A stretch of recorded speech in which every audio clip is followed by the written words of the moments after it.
नमस्कार, मैं हूं शालिनी कपूर और आप देख रहे हैं TV6। दिल्ली अभी दूर है। महिला आरक्षण बिल पेश किया जा चुका है और इसी के साथ तमाम राजनीतिक दल लेकिन किंतु परंतु के साथ सामने आने लगे हैं। आइए एक नजर डालते हैं विभिन्न राजनीतिक दलों के नेताओं ने क्या कहा।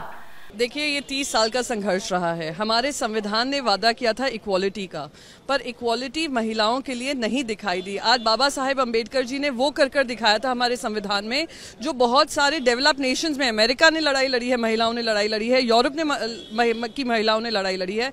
हमें ये अधिकार मिले थे, पर उस अधिकारों से वंचित किया गया, इसलिए ये बिल आना जरूरी था। और झारखंड में ST, SC और OBC का भी पॉपुलेशन है, और चूंकि सिर्फ विमेन रिजर्वेशन होने से जो अपर क्लास की महिलाएं हैं उनको ज्यादा लाभ मिल जाएगा।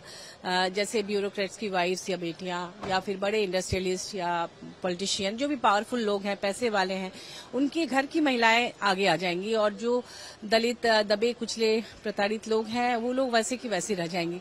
इसलिए मेरी ये मांग है कि ST, SC, OBC को भी ध्यान में रख के उनके लिए भी कुछ आरक्षण उसके अंदर किया जाए, महिलाओं के लिए खासतौर पर। 2010 में मनमोहन सिंह की सरकार के समय राज्यसभा में महिला आरक्षण बिल पास तो हुआ, लेकिन सहयोगी दलों के विरोध के कारण लोकसभा तक फिर भी नहीं पहुंचा।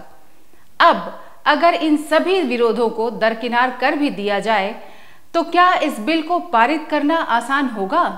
आइए जानने की कोशिश करते हैं कि नारी शक्ति वंदन अधिनियम बिल के लागू होने में क्या क्या दिक्कतों का सामना करना होगा। महिला आरक्षण बिल को अमली जामा पहनाने के लिए एक लंबी संवैधानिक प्रक्रिया से गुजरना होगा। साथ ही संविधान संशोधन विधेयक की वजह से इसे पारित करने के लिए लोकसभा और राज्यसभा में 2/3 बहुमत की जरूरत होगी।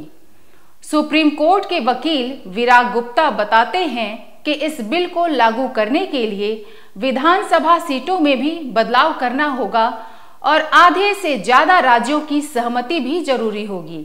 फिलहाल तो यह दूर की कौड़ी है, क्योंकि सपा, राजद, JMM, AIMIM और बसपा समेत कांग्रेस भी इस बिल पर एक मत नहीं है। द टाइम्स ऑफ इंडिया ने सूत्रों के हवाले से बताया है कि ये महिला आरक्षण बिल 2024 से नहीं 2029 के चुनावों से लागू होगा। विधेयक में यह लिखा हुआ है कि महिलाओं के लिए 1/3 आरक्षण परिसीमन के बाद ही लागू होगा। आसान शब्दों में कहें तो परिसीमन के तहत बढ़ती जनसंख्या के आधार पर समय समय पर निर्वाचन क्षेत्र की सीमाओं को फिर से निर्धारित किया जाता है, ताकि देश में जनसंख्या के आधार पर उचित प्रतिनिधित्व हो और सभी को समान अवसर मिले।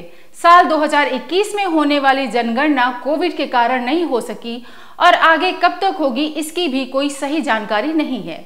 खबरों में 2027-2028 तक जनगणना की सूचना है, लेकिन तय कुछ भी नहीं है।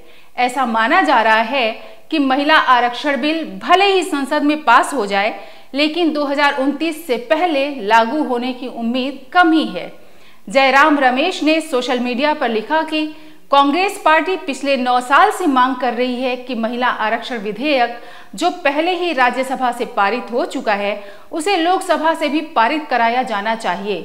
कांग्रेस की पूर्व अध्यक्ष सोनिया गांधी ने अपने भाषण में इस बिल को जितनी जल्दी हो सके लागू करने की अपील की है, लेकिन भाजपा सरकार की ऐसी कोई मंशा नहीं दिखती।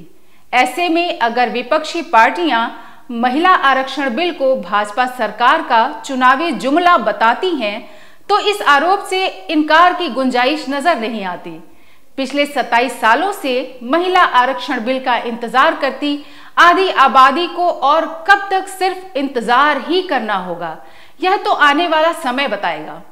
संवैधानिक अड़चनों और विभिन्न राजनीतिक पार्टियों के विरोध को देखते हुए फिलहाल तो यही कहा जा सकता है कि लोकसभा में हर तीसरी सदस्य के रूप में महिला को देखना अभी सिर्फ सपना ही है।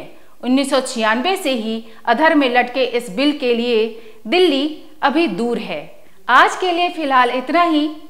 अगली बार मिलेंगे एक नए चर्चा के साथ। तब तक के लिए नमस्कार।